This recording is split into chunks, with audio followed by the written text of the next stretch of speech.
everybody, and it's really a huge honor to be speaking here today. I'm fully aware that so much of the research I've been able to do is as a direct consequence of initiatives like this. Now, as many of you know, privacy has been front page news for at least this past week and for many weeks before. I'm not going to dwell on all of these cases, but those of you who read the news are sure to have bumped into them. But rather, I want to look at, I hope you can read this. I want you to look at the many ways, the much broader ways in which information technology, IT, and digital media have been connected to the issue of privacy. And I would say that in all those wonderful imaginings that we were asked to do this morning, I couldn't help sitting there and thinking, maybe they're also nightmares.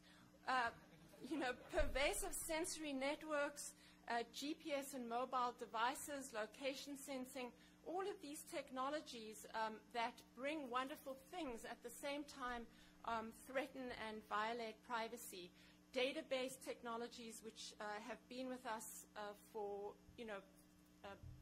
60 years, tremendous capacities to store, to aggregate, whether actual aggregations or virtual aggregations, the capacity to mine, I'm sure we're going to hear the word big data many times today, and of course the communications networks, the capacity to distribute, to disseminate, to share, to speak to one another, to speak to the world, have increased tremendously. So you might ask, why are these privacy problems? Why is it that all these technical systems, technical devices, what are the triggers? What is it that makes people look at particular systems and be concerned and say, oh my God, my privacy is threatened, my privacy is violated? What is it that's being violated? And of course, as a philosopher, I'm inclined, and I think we can't get away from this question of trying to understand what it is that privacy is that is being violated. And I've argued, and I want us to assume going forward in just the next 10 or so minutes, that privacy should not be understood as secrecy. It's not the case that any release of information is problematic from a privacy point of view. And I would also dissuade us from thinking of privacy as control over information, suggesting that the only time we can attain privacy that's meaningful to us is to have, for every individual to have full control over information. If that's what privacy is, then I can't see that we're going to be able to promote the cause of privacy. And so I would like to suggest that privacy is about appropriate flow of information, and revisit some of those technologies, again, with that in mind, to understand what it is about those technologies that has made us concerned about our privacy. And what I suggest is that the feature of those technologies is that they're disruptive. They disrupt information flows in radical ways so that information flows resulting from their use can be inappropriate and hence raise the concern of privacy. And so I classified these technologies into three, it's really three dimensions that you can identify in various systems. One, IT and digital media have made us really, really good at obtaining information, at monitoring, at tracking, at placing people under surveillance, at capturing emanations of information from, even heat emanations, smells, and visual information. It's made us tremendously good at utilizing information, storage, aggregation, analysis of information, statistical techniques, the sciences, all the way, hardware, all the way up to statistical methods. And of course, IT and digital media make us very much better at distributing information, communications, dissemination, disclosure, Web 2.0, social networks, and so forth. Now, you might say, all right, we have these privacy problems. What kind of a problem is privacy, and where should we look for solutions? So some might argue, and I know scientists and engineers, many of you here in this room, come in many different stripes. Some of you say, leave me alone, I'm a scientist. You're the philosopher, you're the social scientist, you worry about privacy, and let me just get on and design my systems. They say this is a political problem having to do with the relationship between government and citizen. They say it's a public social issue because it has to do with people interacting in society and our social institutions. These are the problems of privacy, and this is where the solution should be. In other words, they throw the privacy problem over the fence.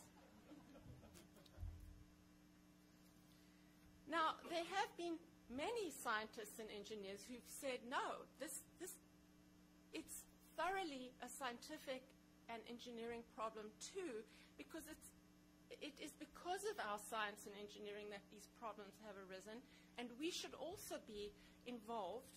It should be an integral part of what we do as scientists and engineers.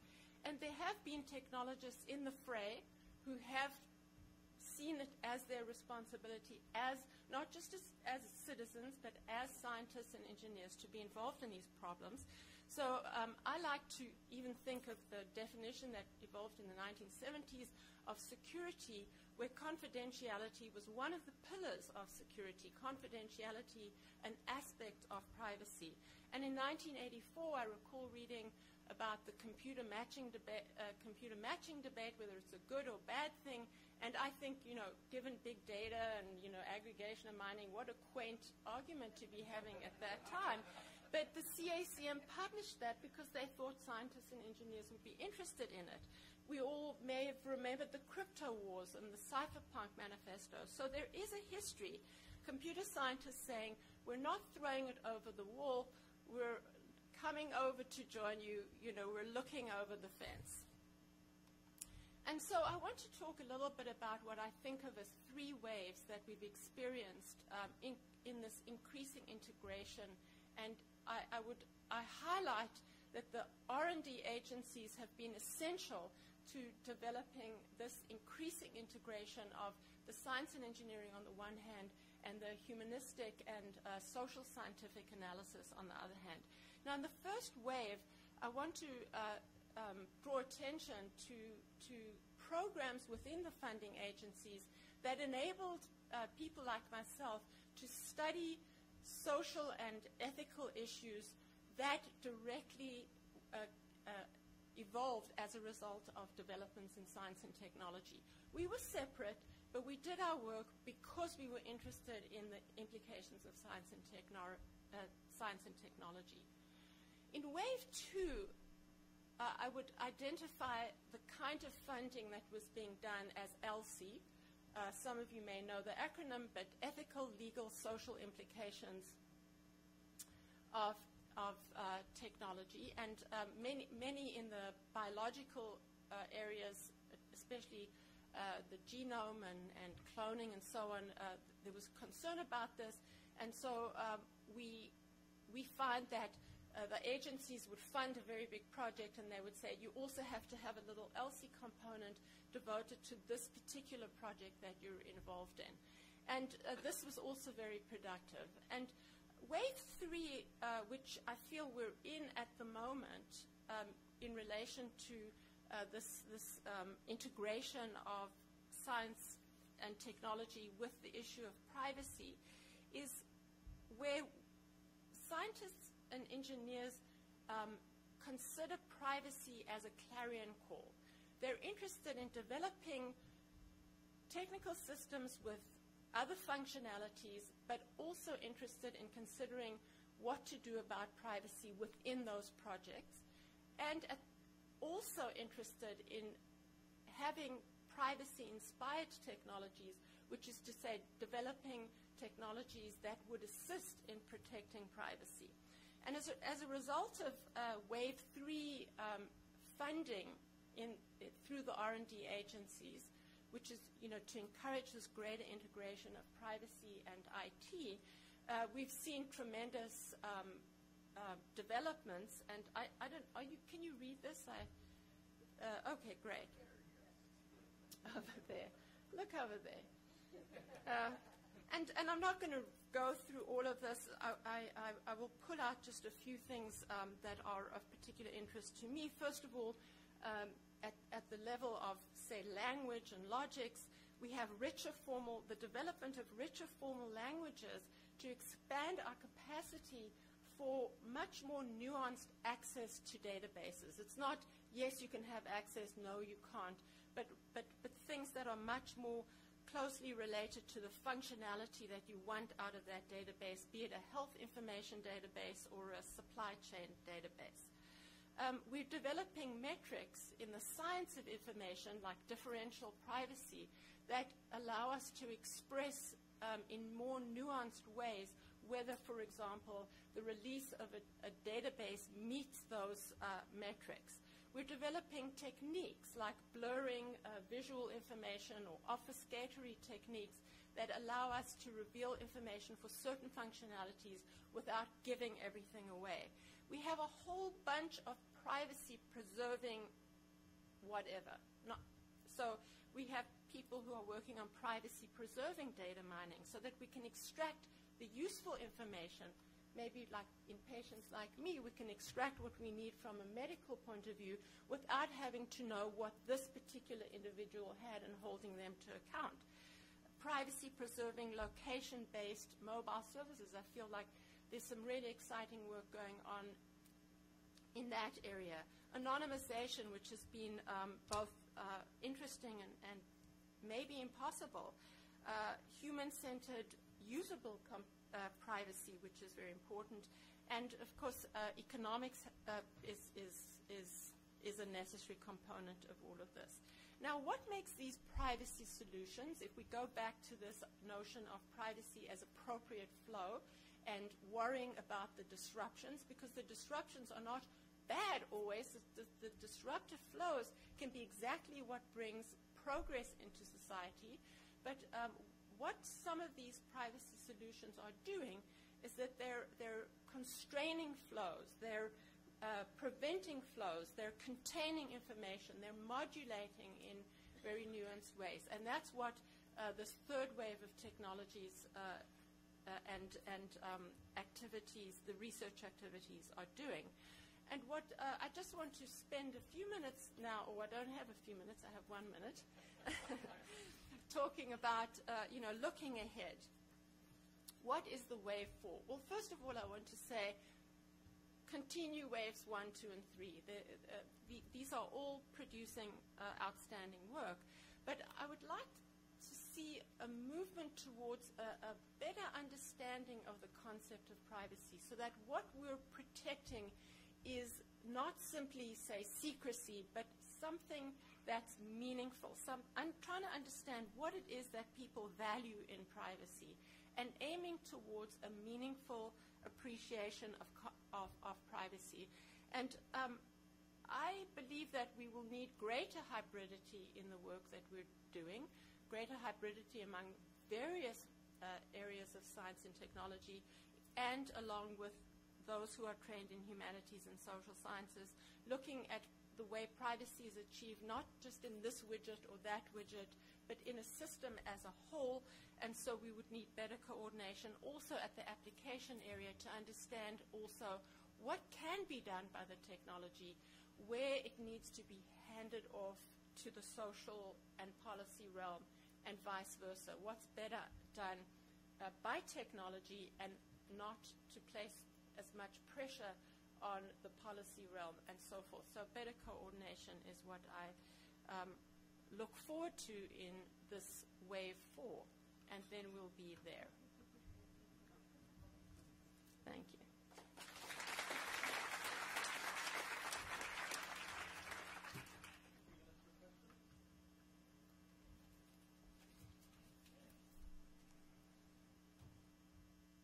So one of the challenges that I often see is in fact the challenge of cultural diversity. And it's manifest in many axes. One, of course, is generational, but the other is international. And it brings a whole set of issues that are not only cultural perspectives, but in fact a challenge that one may not even be able to find a mutually legally acceptable solution for privacy when you have multiple parties at work. What are your thoughts about how that's going to evolve in this collision of culture and technology? Yeah. I mean, now I have to answer a little bit in terms of my own work on contextual integrity and privacy, because privacy, some people would argue that people care less about privacy or more about privacy in different cultures and different age groups. I think that's absolutely false. We all care about privacy, but if you understand privacy as appropriate flow, which is defined in social terms and responds to certain underlying needs, like what is the result of inappropriate flow? Is it harm? Is it disadvantage? Is it the breakdown of social institutions? It makes a lot of sense that there would be differences. So when we aim for privacy, we must look below to understand what the flows are that are desirable for a particular culture, for a particular age group, and that's what we need to aim for. I'm not saying that the answers are easy, but we all care about privacy. What that actually means in concrete terms is a variety of results. Yes, I'm an attorney, and I approach things from a different perspective, and I gather and I appreciate the human-centered perspective that you do. But in the business community, you enter into non-disclosure agreements, you have trade secrets, you have important things you keep that you really don't want to share with others for very basic economic reasons. And there is a crossover sometimes between that and the protections for the human. You even have a legal person, if you want to look at the corporate structure as a legal person, that perhaps it's possible to learn from the other.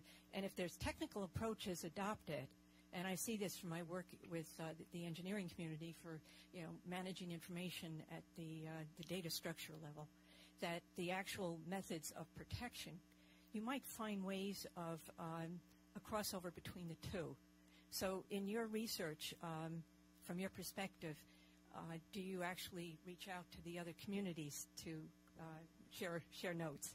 I'm not sure which other communities. Do you mean the property rights communities? Well, you're not just property rights, but you also have banking, and they started off with copyright. I could go into detail, but I won't. Right. No. But now there's so many other industries. They have NDAs and trade secrets, and the pharmaceutical communities. They want to make sure if they're manufacturing in China that it's the actual integral thing that's come back. It's not something that's been changed along the route.